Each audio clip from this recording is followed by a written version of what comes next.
은혜 받으실 하나님 말씀은 사도행전 17장 24절에서 25절까지입니다. 자존, 자족, 자애의 하나님이라는 제목입니다.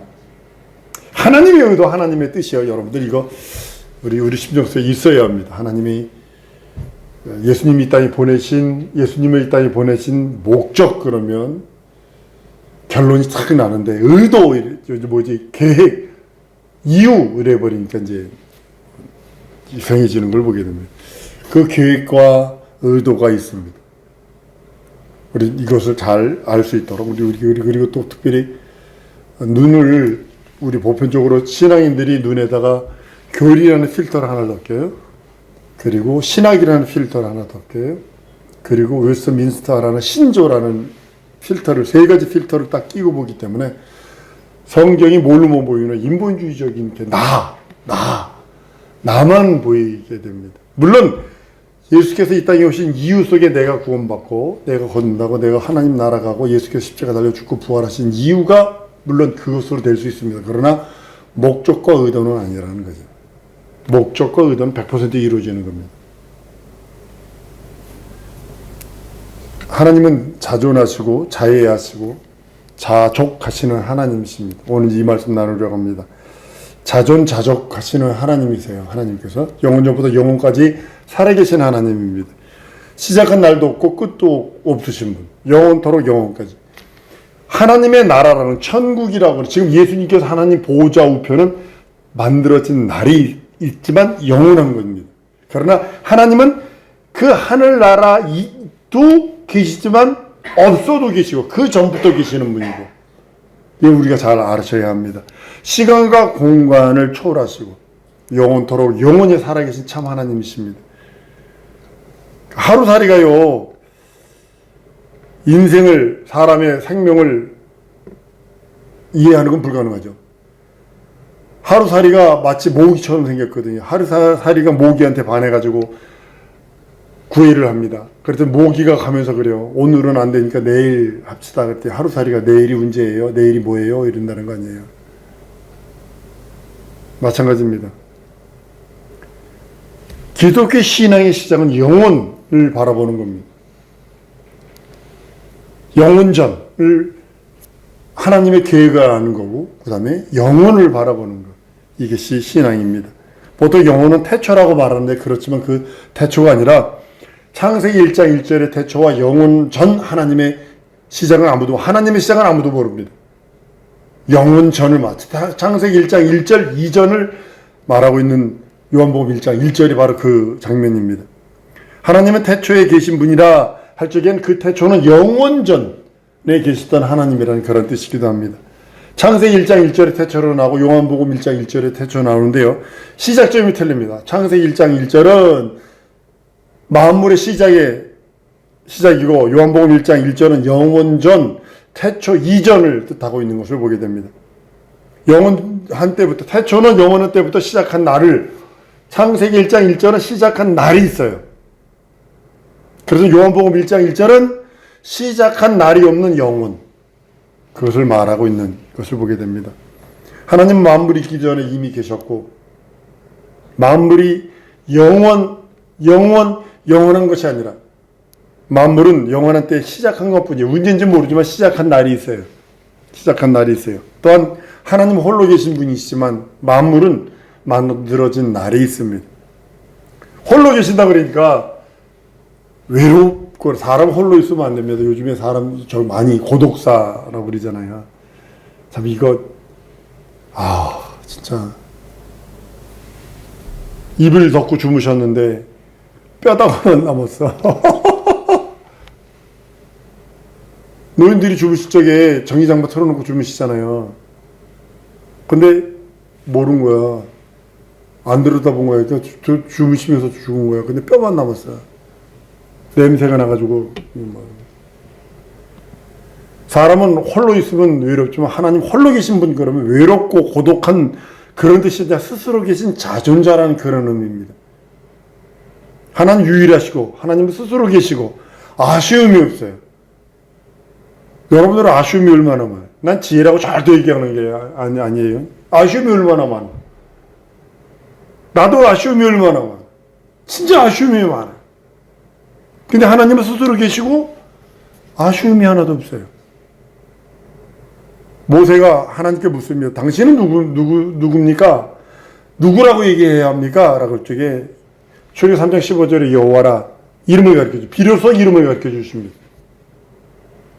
그저 그전에는 하나님 엘로힘 하나님 신이여 이렇게 불렀다면 여호와라 정확한 이름을 가르쳐 줍니다. 대대에 기억할 나의 이름이여 영원히 표라 하나님의 표라고 말씀을 합니다. 하나님은 처소가 필요하지 않으세요. 지구 그러면 여섯째 날 사람 만들어진 걸 생각하셔야 합니다. 여섯째 날 사람을 만드신 이유는 모든 걸 완성하게 만들어놓고 사람이 살기 가장 좋은 환경에 사람을 만들었다는 뜻이거든요. 사람은 거할 처소가 필요합니다. 하늘을 창조하신데 아들을 위해서 지었는데 천사들을 걷다 두신 이유도 천사는 장소가 필요해 있어야 할 장소가. 그렇지만 하나님은 처소가 필요 없습니다. 하나님은 하늘을 차일같이 피셨다 그래요. 모처럼 차일같이 피셨다고 그럽니다. 땅이 그 안에 만물을 지어지셨다라고 시편 24편에도 말씀을 합니다. 예수님도요. 공중에는요. 새의 거처도 있지만 여우 굴도 있지만 예수님은 머리 둘 곳이 없다고 말씀을 합니다. 이것을 잘못 해석하면 그럽니다. 예수님의 집이 필요해서 그랬다라고 이렇게 하지만 그것이 아니라 장차 오는 사람들 마음, 예수 믿고 구원받고 거듭나는 사람들 심령 속에 오실 것을 대해서 미리 말씀하고 있는 것입니다. 하나님은 천지에 충만하시기 때문에 이 땅에 주소를 두실 이유가 없어요. 이 땅에 머리 둘 곳이 없다는 이유가 천지에 충만한 하나님이시기 때문에 그렇습니다. 하나님 전능하세요. 전지하시고요. 여러분 암탉이 알 속에 들어갈 수는 없지만 체온을 21일 동안 주면 요즘에 어린애들도 집에서 한다는 거 아니에요. 전구 해가지고 100일 정도 끼고 계란 유정날 갖다 놓고 박스에다 집어넣고 해놓으면요 하루에 한 번씩 계란 이렇게 돌려주면 21일 병아리 나온다는 거 아니에요. 시장에서 파는 유정란 사다가 해도 나온답니다. 실제로 해보니까 나온답니다. 이 유정란 그래서 12개 사다가 암탉에게다 품어줬더니 병아리가 나오더래요. 체온으로서 알에게 영향을 주는 것처럼 하나님 전능하신 그 능력이 우주 안팎에 다 지구 안에도 바깥에도 하늘에도 어디에든 그 능력이 영향력이 거기 미치십니다. 하다못해 하늘 보좌에도 있는가 하면 하나님의 기운은 지옥에까지 미친다는 사실이죠. 쉽게 말하면 대통령의 그 명령은 눈에 보이지 않지만 한국 전체의 국민의 대한민국 사람들이 갖고 있는 여권을 갖고 있는 사람들한테는 다 미친다는 그런 의미이기도 합니다. 그러니까 대한민국 여권 파워가 무서운 게 뭐냐. 우리가 193개국을 무비자로 갈 수 있어요. 193개국입니다. 우리 2등인가 그래요. 일본이 1등이고 우리가 2등인가 그래요. 그 뭐냐면 나라의 그 영향력이 미친다는 그런 의미이기도 합니다. 중국 사람들이 국뽕에 취해가지고 중국 사람 영화 보면 중국이 국기들이 막 나가고 여권만 보여주면 공항에서 사람들이 VIP로 모신다. 중국 여권을 공항에서 딱 보여주는 순간 3시간입니다. 3시간 검사합니다. 다 들여다봅니다. 이상한 것들 많이 가져오니까.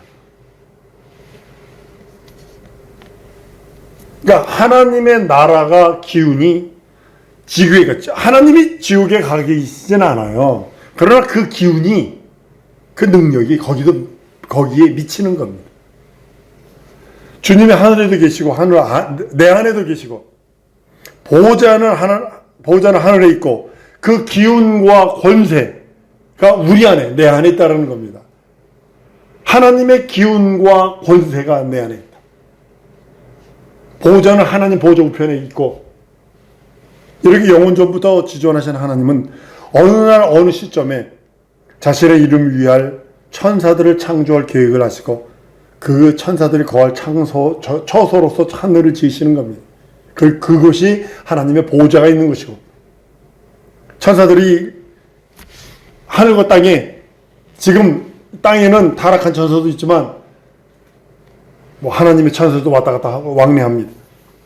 천사들과 하늘은 동시에 만들어졌다고 표현을 해도 뭐 과언이 아닐 정도로, 금붕어를 키우려면 손바닥에다 키울 수 없고 어항이나 연못, 급하면 싱크대 물 막아놓고라도 거기다 고기 집어넣고 잠시라도 있게 할 수 있는 것처럼요.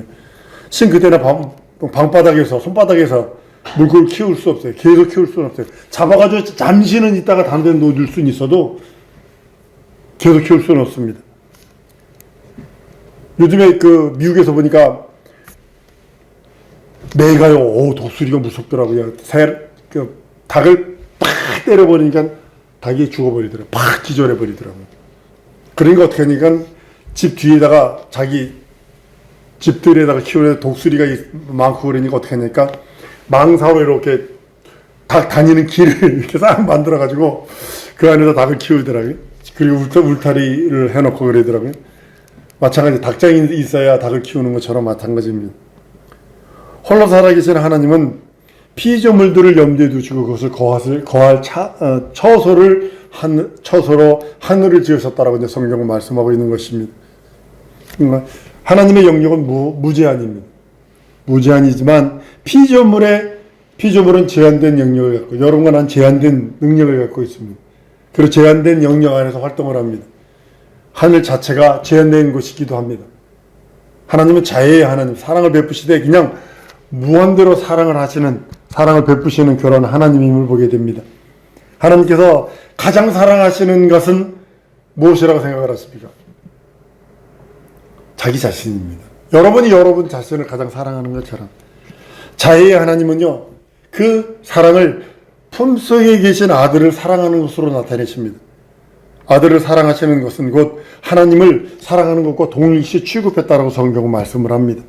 하나님의 아들은 영원 전부터 하나님과 함께 계신 영원하신 하나님이시기에, 영원 전부터 스스로 계신 하나님이시기에 그걸 성령께서 증거하시고 성령께서 그 사랑을 깨닫게 하신다라고 성경은 말씀을 합니다.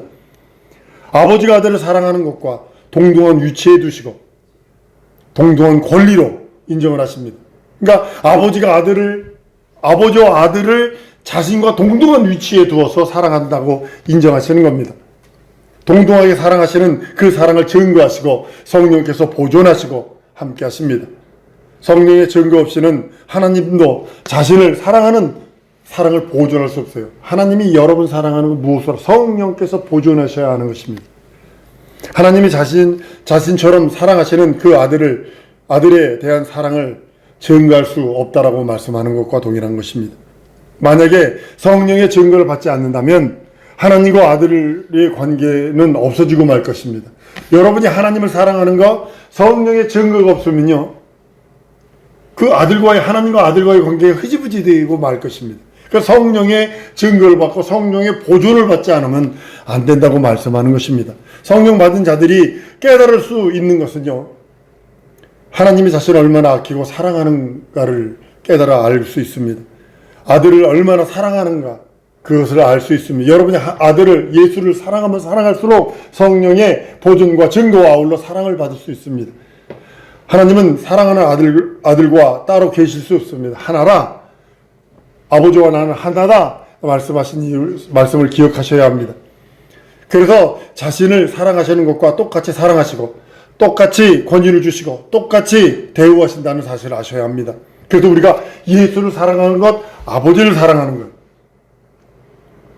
하나님은 예수를 가리켜 저는 내 사랑하는 아들, 내 기뻐하는 자라라고 선언하신 것처럼 하나님의 아들을 사랑하셔서 모든 것을 아들에게 주셨습니다. 하늘과 땅에 있는 모든 것을 예수에게 주셨습니다. 아버지께서 아들을 사랑하사 만물을 다 그의 손에 주셨으니 요한복음 3장 35절에 말씀을 합니다. 아들에게 속한 것은 하나님의 사랑을 받을 수 있어요. 아들에게 속하지 않은 것은 하나님의 사랑을 받을 수 없습니다. 그래서 아들에게 속한 자가 하나님의 사랑을 받는 자예요.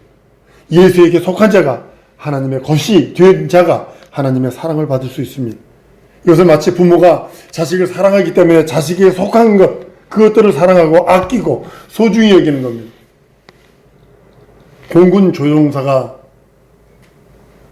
비행기가 떨어져서 죽었어요. 근데 엄마는 그 죽은 아들 방을 치우지를 못해요. 아들이 쓰던 그 모든 거 치우지를 못해요. 옷도 일주일에 한 번씩 다 빨아서 넣어놓습니다. 내일까지도. 물론 그렇게 너무 하면 안 됩니다만, 우리가 예수를 사랑하는 것은 하나님의 사랑받는 거예요. 한번 더 하면, 내가 예수 사랑하는 것은 하나님의 사랑을 받는 것이다. 마치 부모가 자식을 사랑해서 자식에게 속한 그 모든 것을 소중히 여기고 아끼고 사랑하는 이치입니다. 하나님의 사랑을 사랑한다고 우리가 고백하는 그 고백이 얼마나 귀한지, 그건 아들을 사랑하는 그 사랑과 같습니다. 하나님의 사람을 사랑한다고 생각하는 것이 아니라 우리가 아들에게 속했기 때문에 하나님이 나를 사랑하시는 거예요. 하나님이 나를 1대1로 사랑한다, 이걸 생각하면 안 된다니까요. 내가 그의 것, 아들의 것이었기 때문에, 그에게 속했기 때문에 사랑받는다고 생각을 해야지.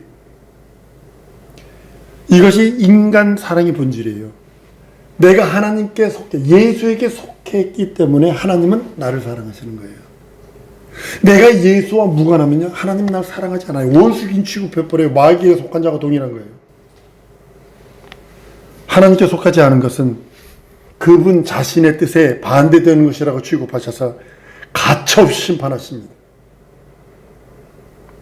하나님께서는 자신에 대한 사랑보다 더 귀한 것이었기 때문에 그분의 뜻과 모순되는 그 어떤 것, 그것을 막론하고요, 용납하지 않습니다. 심지어 아들이라도 모든 것을 아버지의 뜻대로 한다라고 고백하신 그 말씀을 기억하셔야 합니다. 죽기 전에도 나의 원대로 마옵시고 아버지 뜻대로 하시옵소서, 여기 이렇게 기도하시고 여러 번 아셔야 됩니다. 그래서 하나님의 사랑에 반대되는 그 어떤 것 용납하지 않습니다. 심판해버립니다. 하나님의 사랑과 심판은 손 안팎과 같아요. 하나님 사랑하는 것과 심판하는 것 손 안팎과 같아요. 손등과 손바닥과 같은 거예요. 그냥 하나님의 사랑을 모든 것을 묵인하고 꾹꾹 참는 것을 생각하는데요, 착각입니다. 절대 그러지 않습니다. 하나님을 사랑하기 때문에 심판도 있다는 점을 우리는 알아야 합니다. 인간의 죄도 하나님이 묵인하시는 것이 아니라 독생자의 피라는 대가, 그 대가를 치루었기 때문에 용서하시는 거예요. 꾹꾹 참는 게 아니라 독생자의 피를 대가로 지불하셨기 때문에 용서하시고 용납하시고 은혜를 베푸시는 겁니다. 이렇게 하나님은 그 어떤 것보다 하나님 자신을 사랑하십니다. 그런데 사람들은 요한복음 3장 16절을 갖다 댑니다.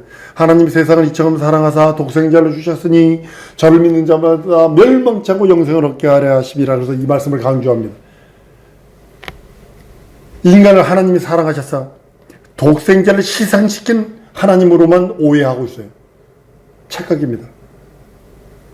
그것은 이제 인간이 아주 착각하고 망설, 그러니까 내 편에서 바라본 예수, 이것만 본 거예요. 하나님이 인간을 사랑의 대상으로 창조하셨기 때문에 아들을 희생시켜 가면서까지라도 인간을 사랑할 수밖에 없으며, 인간은 마땅히 사랑받아야 할 존재고 마땅히 존중받아야 할 존재라고 생각하는 인본주의예요. 요한복음 3장 16절을 갖다가 성경 해석의 키포인트로 두면요, 이거 나올 수밖에 없어요. 다시 한번 말씀드릴게요. 하나님이 인간을 사랑하시는 대상으로 창조했기 때문에 아들이라도, 품속에 있는 아들이라도 희생시켜 가면서까지라도 인간을 사랑할 수밖에 없고 인간을 구원할 수밖에 없고, 인간은 마땅히 하나님의 사랑을 받아야 할 존재고, 인간은 마땅히 하나님의 은혜 받아야 할 대상이라고 생각한다는 거죠. 그건 한 면으로는 맞지만 한 면은 틀린 거예요. 하나님의 사랑의 대상은 품속에 계신 아들이지, 인간은 아들에게 속해 있어서 하나님이 구원하시고 은혜 베푸시는 거지, 아들을 버려가면서까지도 우리를 인생들을 먼저 생각한다는 거 아닙니다. 인간은 아들에게 속했기 때문에 사랑받는 거예요. 한번 따라하십시다. 나는 예수에 속했기 때문에 사랑받는다. 이거예요. 인간은 오히려 하나님을 위한 존재예요. 그의 것이다 그랬어요. 그의 기르시는 양이라 그랬어요. 인간은 죽으러 오시는 아들을 위한 길이에요. 첩경이에요. 예수 죽으면 첩경이에요. 인간이에요.